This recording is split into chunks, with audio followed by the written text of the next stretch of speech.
Hi guys! Muli na naman magbabalik ang aming channel. Welcome back na naman sa panibagong video namin. At ito, naglalakad na naman tayo sa lubak-lubak na daan.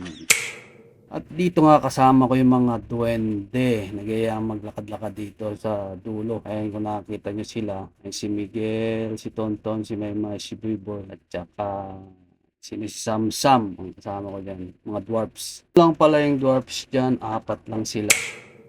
Kung ngayon nga nakikita nyo, Robinson yan sa kabila. Tatawid ka lang, Robinson na at malapit lang dyan. Pero pag umikot ka, mas malayo. Dito, shortcut lang yan, Robinson na.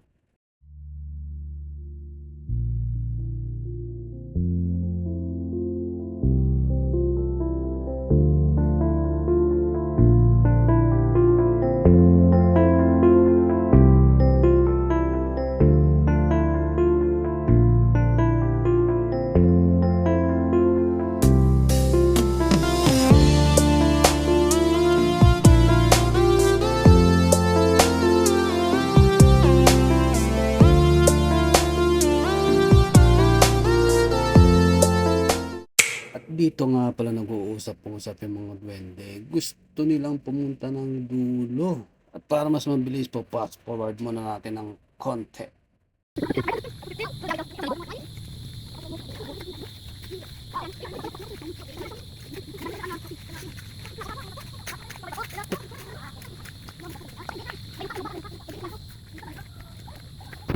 Ba naman to, parang galit pa.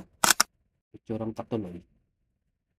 Ayan nga guys, kung nakikita nyo at medyo maputik yung dinadaanan natin sa kabilang side, din nandun yung mahogany na pinuntahan dati natin at na-vlog natin. Dito nga guys, kung makikita nyo, puro palayan yung paligid natin. Kung lalakaran natin to guys hanggang dulo, makakarating tayo ng Hamtik dito. Bago tayo makarating ng Hamtik dito, madadaanan muna natin ang north at saka may bato south.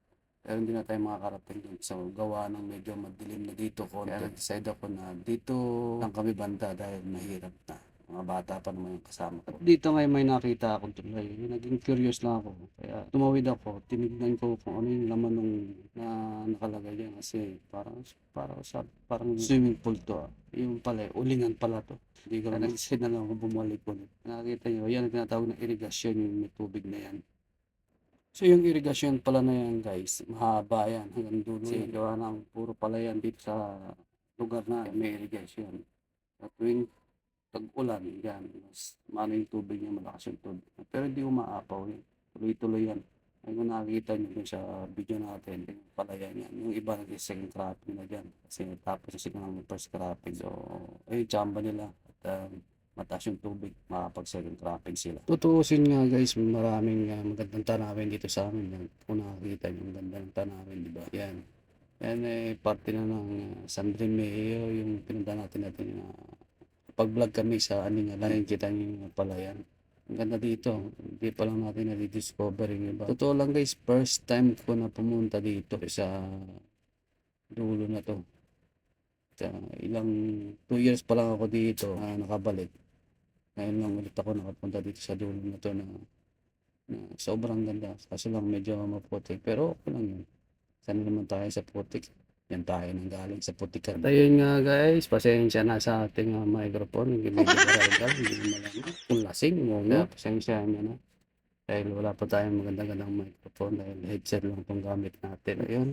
Kung nakakita nyo, sobrang ganda talaga. Na-amaze talaga ako dito sa lugar namin. So, ma-develop lang itong kalsada na to. Mas maganda pa to. Ewan ko kung kailan pa ma-develop to. Siguro, susunod na eleksyon pa.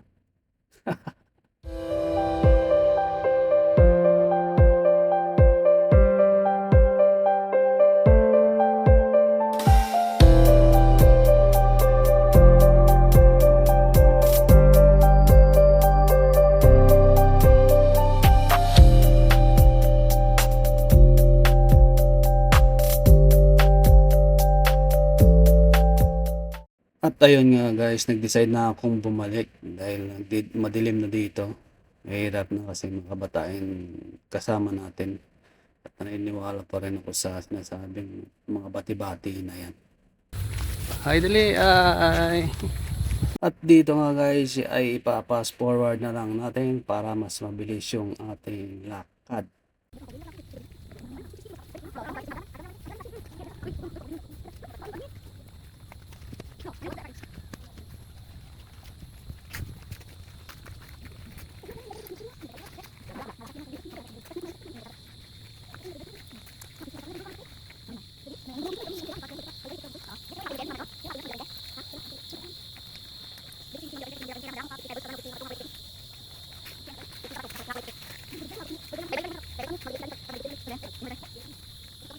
At yun nga pala guys, dito na nagtatapos ang video natin. Please subscribe, like, share, comment down below para kung ano pa yung mga content na gagawin natin. Maraming salamat ulit sa inyo. God bless sa ating lahat. See you sa next video natin guys. Salamat ulit sa inyo.